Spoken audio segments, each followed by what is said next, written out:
They never saw her until it was too late. That was the nature of invisibility. She was always there, dusting the framed awards of men who didn't remember her name, mopping the marble floors that echoed with ambition and cruelty, emptying the trash cans of millionaires who barely looked up from their screens.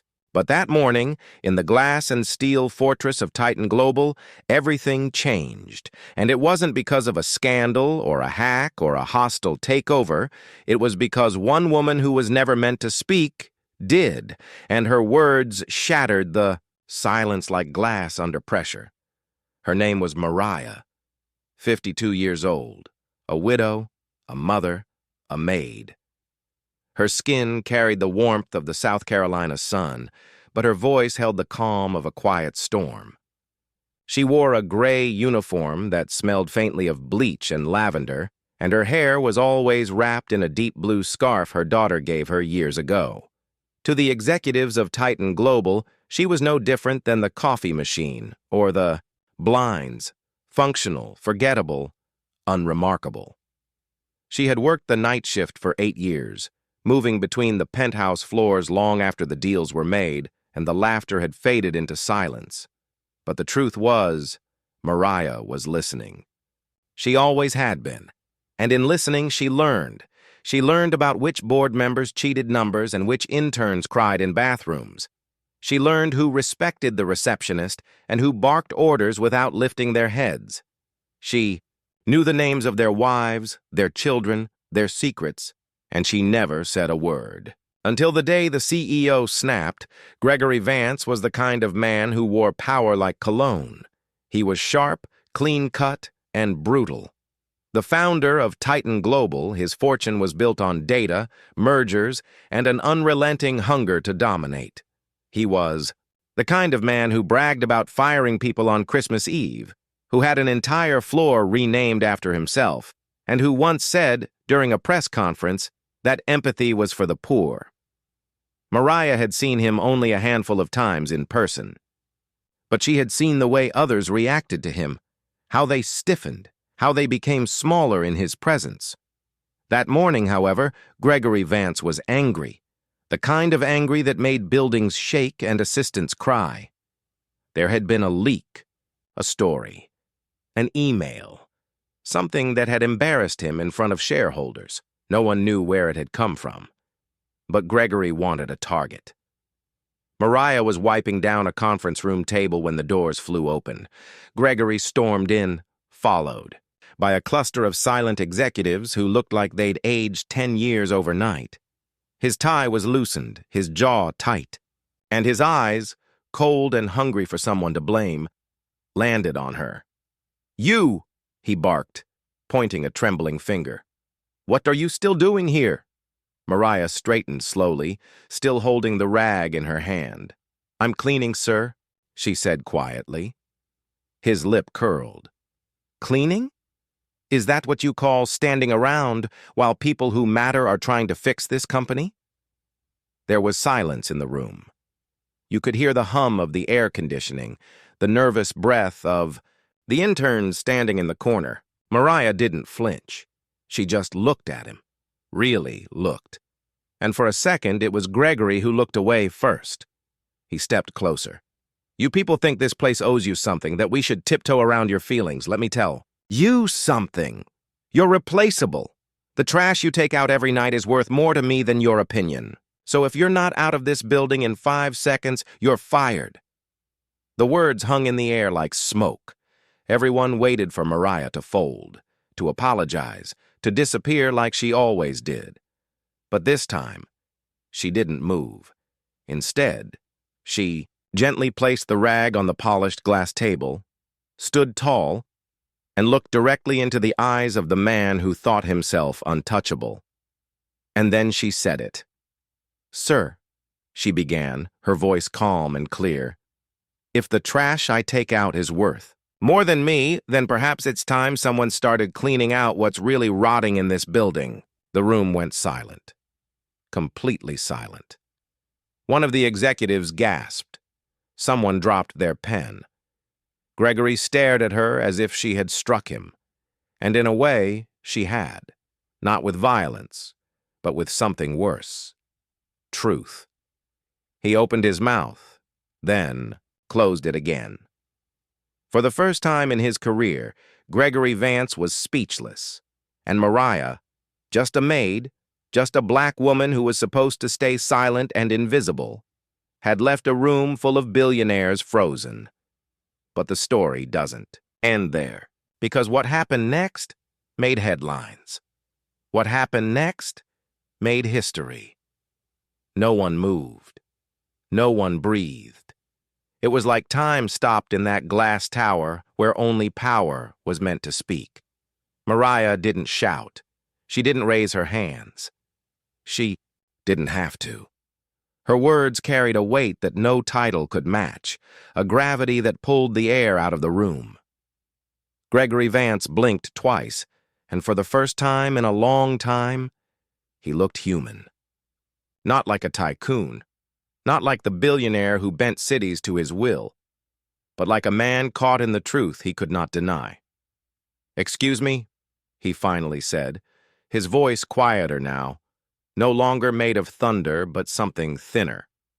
Something unsure. Mariah didn't waver. "You asked what I was doing here, but maybe the real question is, what are you doing here, Mr. Vance? This company wasn't built on cruelty. It was built by people who believed in something, people who cleaned offices, who coded through the night, who served coffee with smiles even when they were tired. Somewhere along the way, the people at the top forgot that." One of the executives shifted awkwardly. Another looked down at the floor, ashamed, maybe even afraid.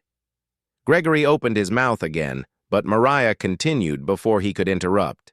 "Every day I walk these halls. I hear the things you don't. I see the things you miss. I watched one of your interns break down in the bathroom last week because someone told her she'd never be more than a pretty face. I cleaned up the shattered mug a man threw at his assistant. I listened to 2 employees whisper about layoffs they weren't told about yet. And still, I stayed silent. Because that's what you expect of people like me. But today, you crossed a line. The room wasn't just frozen now. It was cracking. Eyes darted to Gregory, then back to Mariah. Some nodded slightly, others just stared, too stunned to move. "She didn't wait for their permission. You call me replaceable. But I've been here longer than most of your executives. I know the floor plans of this building better than your architects. I know who sneaks in late and who steals credit for ideas. I know this company. Not just the numbers, the people. And if you think the value of a person comes from their job title or salary, then maybe you're the one who needs to be replaced." Her voice didn't tremble once. No anger, just clarity, just truth. She turned to leave, picking up her supply cart, without haste, without apology. But just as her hand touched the door, someone clapped. It was Jenna, the junior analyst from the tech floor. The same one who had once spilled coffee in front of Gregory and had to write a 10-page apology. She stood, clapping slowly at first, then faster. Then another joined in. And another. Until half the room was applauding, not out of mockery, not out of performance, but because they knew. They had all thought it. They had all felt it. But only Mariah had said it. Gregory Vance stood frozen in the middle of it all. His power didn't save him from the truth. His billions couldn't shield him from the echo of his own cruelty. He tried to speak again, but no one was listening anymore. The applause wasn't for him. Mariah pushed her cart out of the room and disappeared down the hallway like she had every other day. But this time, they all watched her go. This time, they remembered her name. And that was only the beginning. Because what none of them knew, what Gregory Vance couldn't possibly imagine, was that Mariah had already set something much bigger in motion. Mariah didn't go home that night, not yet. She didn't even leave the building. Instead, she walked quietly down the stairs, 7 flights, her cart squeaking behind her like a shadow that had grown too used to silence. She reached the small, neglected custodial room tucked beneath the underground parking garage. Most had never seen it. None had ever thought to. She locked the door behind her and pulled the light chain. The bulb flickered overhead. The mop and broom were in the corner. But next to them, hidden behind an old metal shelf, was something no one had ever guessed. A second cart. Not a janitor's cart. A custom-built tech cart lined with wires, monitors, a silent CPU tower humming like a dragon in sleep. Mariah took off her gloves. Her hands were calloused but steady. She reached into the false bottom of her supply box and pulled out a compact keyboard and a biometric scanner. A quiet click confirmed her identity. The system came alive, screens blooming to life with strings of code, encrypted portals, and one window in particular flashing red. Vance Corp leak, stage 2 armed. She stared at it, her face calm. Then she clicked. Half a mile above her, in the glass-wrapped conference floor where Gregory Vance had once ruled without question, lights flickered. Monitors glitched, files began vanishing. Emails, transaction records, internal audits, years of buried evidence, were being rerouted to a secure whistleblower server she had set up under an alias 5 months ago. Mariah hadn't come to Vance Corp to clean. That was her cover. Her real work had started long before. She had grown up in the shadow of companies like this. Watched her father laid off without a pension. Watched her mother clean the same boardrooms that mocked her. When she was 16, her older brother had applied to Vance Corp's tech internship. He had built apps, coded AI modules, hacked firewalls for fun. He was brilliant, but he never got past the receptionist because his last name was Carter, because his skin was like hers, because they were never meant to be anything but invisible. That rejection broke him. He spiraled. And one night, he didn't come home. Mariah buried her brother and made a silent vow. She wouldn't beg for change. She'd rewrite the system herself. And so she learned. She studied by day and coded by night. Picked up janitorial work to survive, while slipping past digital firewalls in the dark. When she applied to Vance Corp, it wasn't desperation. It was precision. She knew how the system worked. She just needed to get inside. And now, she was inside. Deep. Back in the garage, the data breach progressed. Layer by layer, years of cover-ups, offshore accounts, and illegal terminations were being exposed. Evidence of Gregory Vance's offshore, laundering, proof of racial and gender-based hiring discrimination, bonus payouts that robbed the pension funds, all scheduled to hit public networks by morning. She leaned back, fingers still on the keyboard. She didn't smile. This wasn't victory, not yet. But it was justice, one line of code at a time. She glanced at the clock. 3:02 a.m. She knew by 6 a.m. all hell would break loose. She shut down the rig, secured the drives, and covered the cart again. Upstairs, the sun hadn't risen, but the building's nervous system was already twitching. Keycards began to fail. Phones rang unanswered. Security logs were scrambled. Somewhere in the penthouse, Gregory Vance woke to find every device he owned locked with the same message. Remember her name, Mariah Cartera. The morning erupted with chaos. Vance Corp, once a symbol of untouchable wealth and technological dominance, found itself paralyzed. The stock market had barely opened when investors began dumping shares. Media outlets flooded the airwaves. CNN ran a breaking banner, in red. Bloomberg called it the most calculated corporate leak of the decade. Social feeds exploded with the trending phrase, Mariah Cartera, truth inside the Vance Corp headquarters. Gregory Vance's face was pale and shaking as he stormed into the executive war room. Only a few board members showed up in person. Most were either hiding behind private VPNs or already lawyering up. Gregory slammed a stack of printed emails on the table. Photos, transaction logs, confidential memos with his signature. "This is fabricated," he snapped. "No," whispered one of The board member's a younger woman named Elaine. This is from our servers. The data trail checks out. Someone on the inside. Gregory's voice cut through like steel. A janitor did this? You're telling me a maid outmaneuvered my cybersecurity team? Silence. One of the men coughed awkwardly. Another refused to meet his eyes. Elaine spoke again. Sir, she wasn't just a maid. We traced her login. She created a subsystem inside our firewalls months ago. Quiet, clean, untraceable. We don't know how deep she got. Gregory gripped the edge of the table, his knuckles bone white. Then find her. But she was already gone. Mariah had left, before dawn. Quiet as always.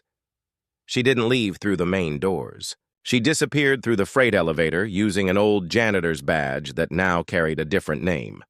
Her apartment was empty, her burner phone discarded, her digital presence wiped clean.